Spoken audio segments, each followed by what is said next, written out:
Assalamualaikum warahmatullahi wabarakatuh. Om Swastiastu, nama budaya, salam kebajikan, tabi pun.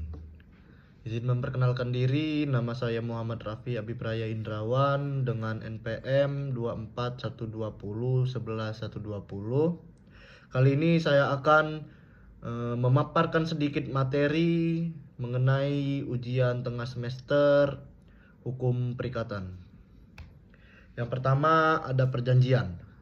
Secara umum, perjanjian adalah suatu kesepakatan antara dua pihak atau lebih yang menimbulkan hak dan kewajiban bagi para pihak yang membuatnya. Menurut pasal 1313 KUH Perdata, perjanjian adalah suatu perbuatan dengan mana satu orang atau lebih mengikatkan dirinya terhadap satu orang lain atau lebih. Intinya, ada dua pihak atau lebih, ada kesepakatan antara mereka.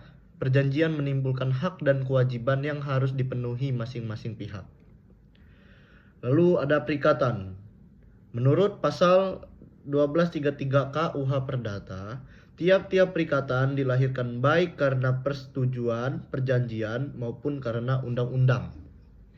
Perikatan adalah hubungan hukum antara dua pihak, di mana satu pihak berutang, berkewajiban untuk memberikan sesuatu, berbuat sesuatu, atau tidak berbuat sesuatu kepada pihak lain berpiutang.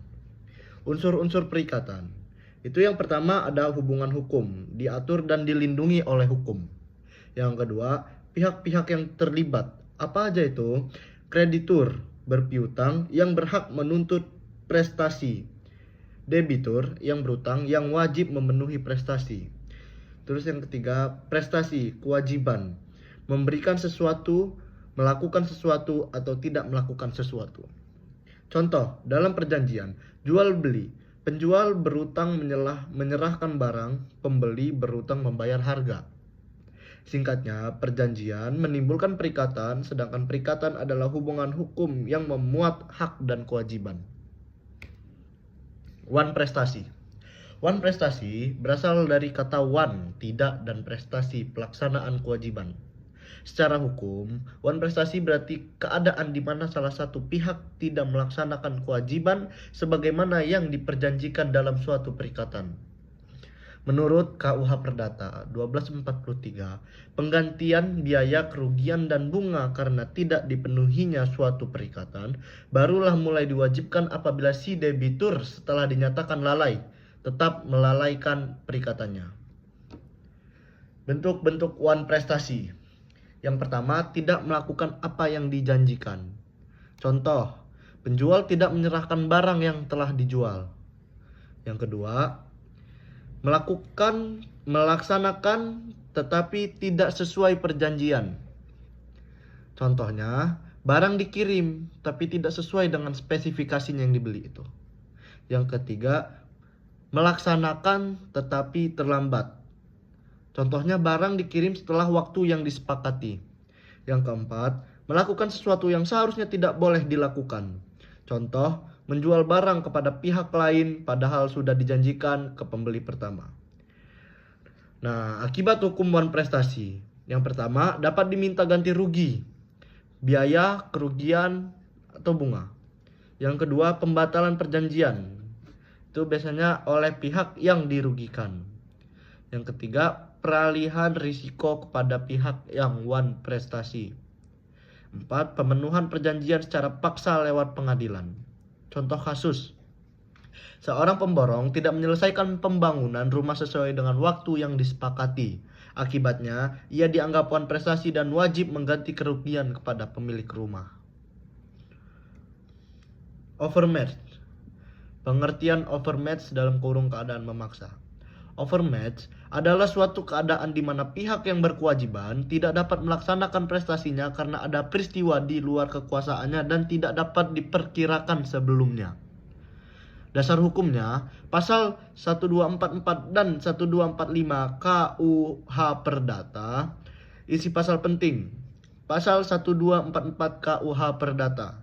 Debitur wajib mengganti kerugian jika ia tidak dapat membuktikan bahwa tidak dilaksanakannya perikatan itu karena keadaan memaksa, bukan karena kelalaiannya. pasal 1245 KUH Perdata, tidak ada penggantian biaya, rugi, atau bunga jika debitur tidak memenuhi kewajibannya karena keadaan memaksa dan kejadian tak terduga. Ciri-ciri overpayment. Yang pertama, itu di luar kekuasaan para pihak. Yang kedua, tidak dapat diperkirakan atau dicegah sebelumnya. Yang ketiga, mengakibatkan tidak mungkin melaksanakan perjanjian. Yang keempat, tidak disebabkan oleh kesalahan atau kelalaian pihak yang bersangkutan. Nah, contoh overmatch dan akibat hukumnya. Contoh overmatch, bencana alam itu bisa berupa gempa bumi, banjir, gunung meletus, dan lain-lain. Perang, kerusuhan besar atau pandemi. Kebijakan pemerintah yang melarang kegiatan usaha tertentu, misalnya lockdown total. Akibat hukumnya, yang pertama, pihak yang tidak dapat melaksanakan perjanjian tidak dapat dituntut ganti rugi. Yang kedua, perjanjian bisa ditunda atau batal demi hukum, tergantung tingkat keparahan keadaan memaksa tersebut. Setelah itu ada asas-asas perjanjian. Asas-asas perjanjian dalam KUH Perdata. Asas-asas perjanjian adalah prinsip-prinsip dasar.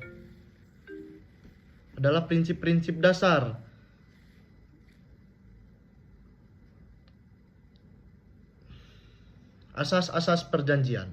Asas-asas perjanjian dalam hukum perdata, KUH Perdata, asas-asas perjanjian adalah prinsip dasar yang menjadi landasan dalam pembuatan dan pelaksanaan perjanjian antara para pihak. Dasarnya terutama terdapat dalam buku KUH Perdata, pasal 1313 dan 1456. Dasar hukum, pasal 1336 ayat 1 KUH Perdata. Semua perjanjian yang dibuat secara sah berlaku sebagai undang-undang bagi mereka yang membuatnya. Maknanya, para pihak bebas membuat perjanjian dengan siapapun, tentang apapun, dalam bentuk apapun, asalkan tidak bertentangan dengan undang-undang kesusilaan atau ketertiban umum. Yang kedua, asas-asas konsensualisme. Dasar hukum, pasal 1320 ayat 1 KUH Perdata, syarat sepakat. Maknanya, suatu perjanjian sudah sah sejak tercapainya kesepakatan tanpa perlu formalitas khusus, kecuali undang-undang menentukan lain. Yang ketiga, ada asas pacta sunt servanda, kekuatan mengikat perjanjian. Dasar hukumnya, pasal 1338 ayat 1 KUH Perdata. Maknanya, perjanjian yang dibuat secara sah mengikat para pihak seperti undang-undang. Para pihak wajib mematuhinya dan melaksanakan isi perjanjiannya. Yang keempat, itu ada asas itikat baik atau good faith.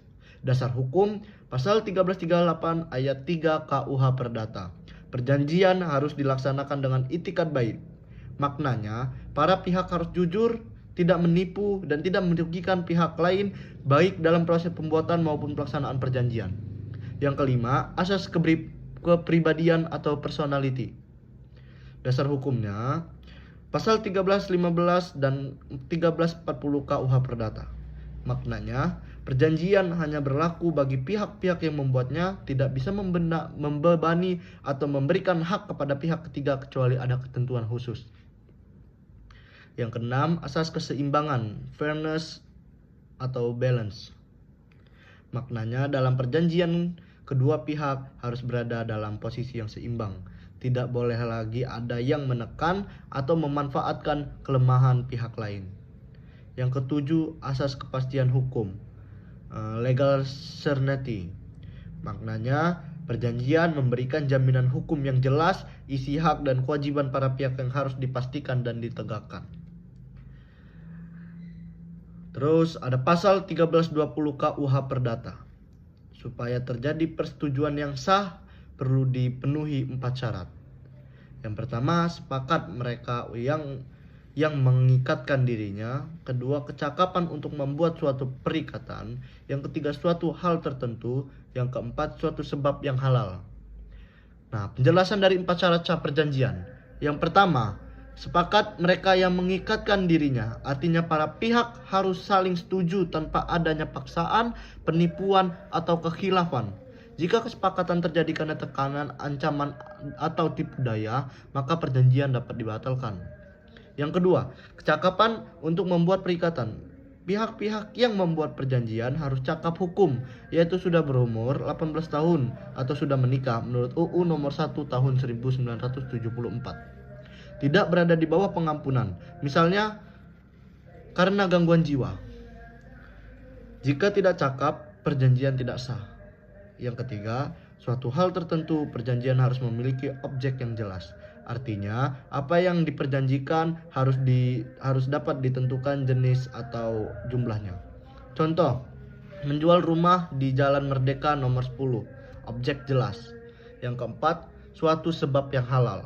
Isi dan tujuan perjanjian tidak boleh bertentangan dengan undang-undang kesusilaan dan ketertiban umum. Contoh, perjanjian jual beli narkotika adalah tidak sah karena sebabnya tidak halal. Agar perjanjian sah menurut pasal 1320 KUH Perdata, harus ada kesepakatan, kecakapan, objek yang jelas, dan tujuan yang halal.